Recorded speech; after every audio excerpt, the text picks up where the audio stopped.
Hey, happy Friday. I hope everybody's doing well and keeping themselves busy no matter where you are. And I hope everybody has really nice plans for the weekend. The topic of my life today is, do you know when the party is over? Now, given the circumstances that we're in right now, it may be a little bit weird to talk about partying because I don't know what your situation is right now with the coronavirus outbreak. My situation is in Belgium, not going outside. There's no parties, there's no bars open, there's nothing to do. But so I still do think this is the perfect time to reflect on your party behavior. Even if you're not able to go out. Even more so, it's probably the best time to really reflect on your party behavior. So that's why I wanted to come on live today and talk about how to know when the party is over. And do you actually know when the party is over?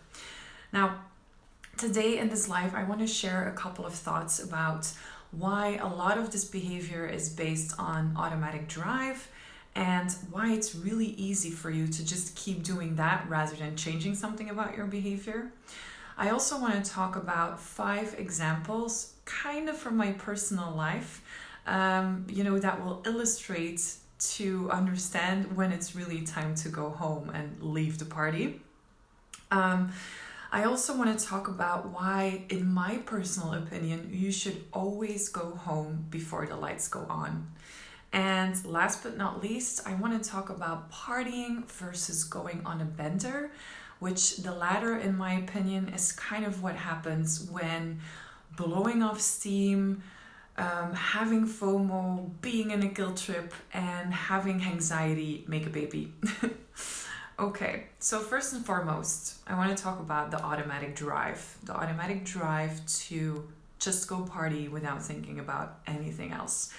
For some people, it really feels like that a lot of times, going out, your friends are going out, they're planning on having a few drinks, so they're taking a cab to and from the party.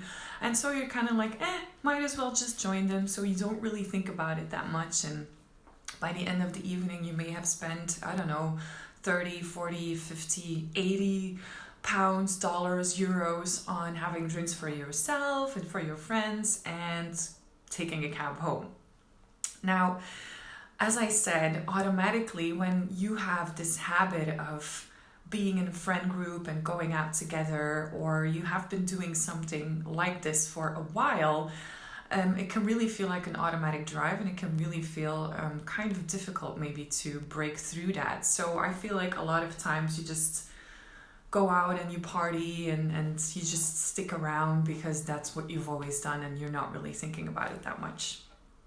Now, I've thought about my own party behavior and conversations I had with friends of mine and just clients of mine as well, because I work with people who love the party lifestyle and who are active in nightlife, and I help them find their direction in the dance music industry so that they can build a life around their passion and feel confident about the lifestyle they choose without wrecking their well-being. So it's really kind of my forte to detect party behaviors and certain lifestyles, and in most cases turn them around for the better, and finding that balance, because I do believe you can find that balance. It's what I call raving and behaving, and it doesn't mean, to me, that doesn't mean that you have to do it sober, stop drinking or taking drugs if that's what you like to do. It just means that you need to find that balance and find a way to do that makes you still feel good even after a big night out, without guilt tripping, without having the love-hate relationship.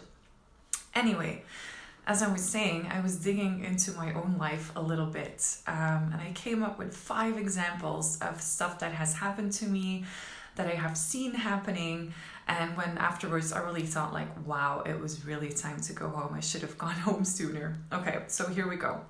Example number 1 of reasons when it's really time to go home and leave the party. Example number 1 is the person you have been wanting to hook up with for a month suddenly starts to make out with a random person, and you're like, okay, now it's time to go home. I'm pretty sure that has happened to other people out there, even though you may or may not like to admit it. Example number 2 is, and I really had to think this one through because that has happened a lot to me in the past, and I've seen it happen to friends of mine and acquaintances of mine, but I really had to think this one through. So, example number 2 is everyone around you is having a great time except you. So, what you do is you think, okay, let me just have a drink and I'll get in the mood, and you steadily keep drinking and upping your alcohol intake, and you're still not feeling it. And then actually, when you think about it, why are you drinking at all? Because you weren't really feeling it to begin with. You didn't really want to go out. Again, probably the automatic drive made you do it anyway because everybody was going, so are you. And so suddenly you start thinking about, your nice and cozy bed and maybe something bad or greasy to eat, to kind of down the alcohol. And maybe you want to watch a series on Netflix, or in my case, I love consuming reality TV. Please don't judge me. But for me, it's Keeping Up with the Kardashians or even The Bold and the Beautiful. I can't believe I said that, but it's true. But so, yeah, that has happened to me where I was just standing around at a party or a festival or a rave and was just kind of steadily drinking to get in the mood, which is so stupid. And then just really longing for my bed and longing for something greasy to eat, excuse me, or something that, I don't know, leftovers in the fridge or pizza, whatever, and just watch Netflix and chill.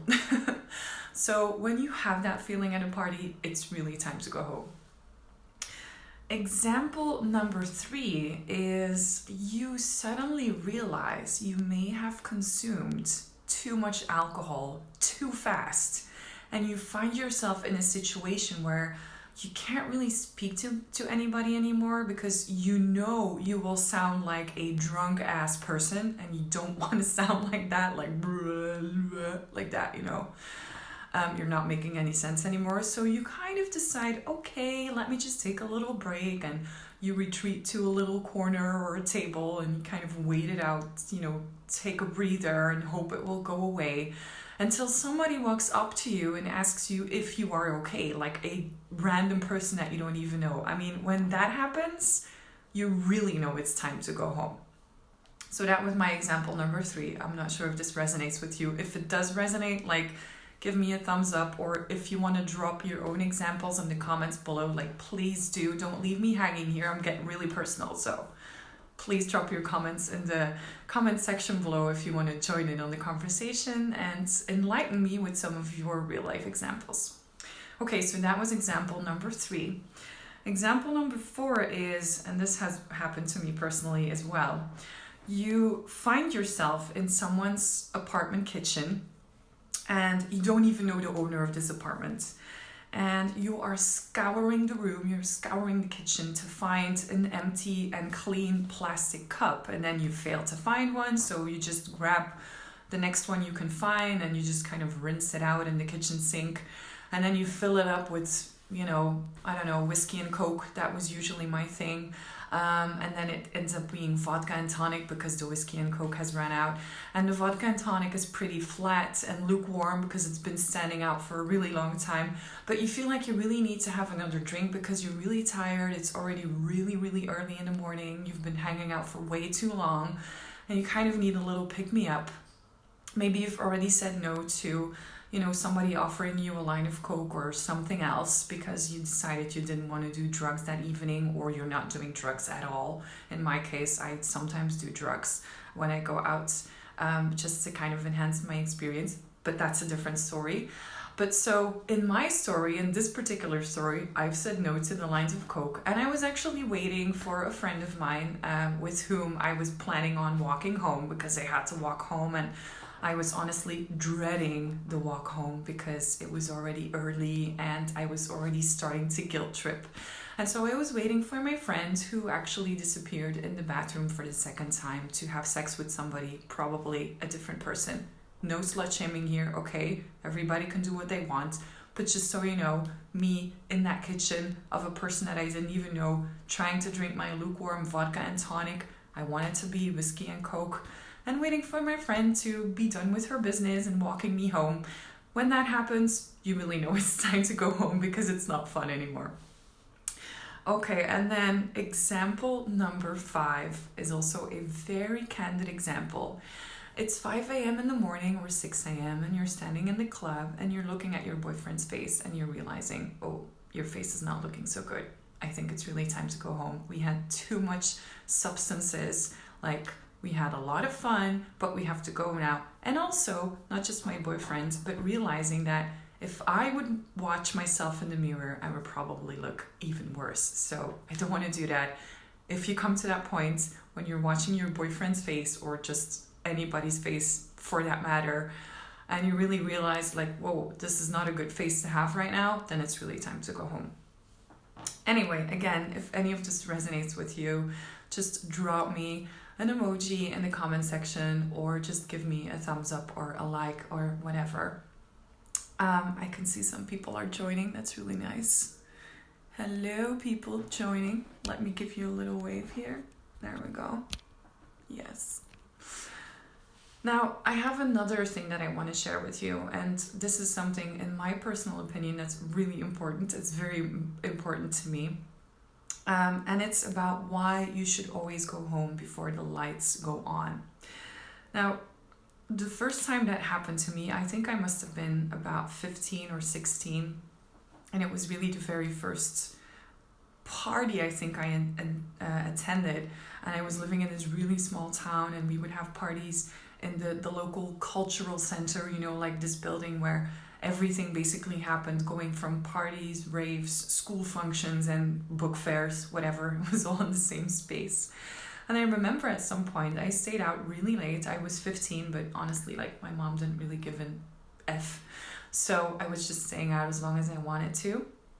And suddenly the lights go on, you know, like these white, bright, fluorescent lights, you know, like they kind of go on like one by one over your head, and you're just standing there, and all of a sudden the music is out, and it's really like bright fluorescent white light, and you realize like, oh my god, it's over. And I remember that being the most dreadful experience ever, and ever since then I've always hated it. Like every time I go out, like even still, I really try to get the hell out of there before the lights go on, unless it's Panorama Bar in Berlin, where they just kind of open the blinds to let a little bit of sun in sometimes, and then they just close the blinds again and it's dark again, then it's okay. Sometimes I also do hate going outside when it's dark inside and the sun is already up and you're kind of, the sun's hitting you in the face. Although I hate that less than having that moment where you're standing in the club and the DJ has only 2 more tracks lined up, last call has way passed, your drink is empty, and you just don't have anything left to do but to wait for the last tunes to play and the lights to go on. And I really, really hate that feeling. So in my opinion, it's really important to know to go home before the lights go on. So you kind of have to have that inner feeling that that moment will happen and you need to go. You need to get out of there. Anyway, again, I also said in the beginning of my video that I wanted to kind of share a little bit of a difference between going partying and going on a bender. For me, going partying is, you know, just going partying. It's just going out, having some drinks, dancing, talking, socializing, just generally having a great time.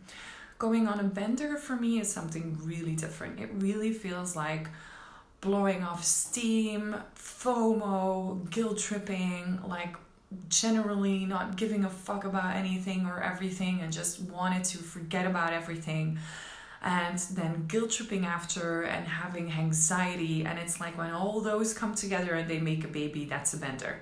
That's how I feel about going on a bender. The day after, you feel really bad. You probably had too much to drink. Maybe you took some drugs and you didn't really enjoy it that much and it's not good, making you feel really good. And then, then sometimes there's the FOMO, you know, you kind of have to go home, but you have a fear of missing out. So you stand around anyway, you stick it out anyway, you have another drink and maybe another something else. And you just know it's not good for you and you know you're not doing it for the right reasons. That is, for me, a bender versus partying is just really kind of having it under control for yourself, you know.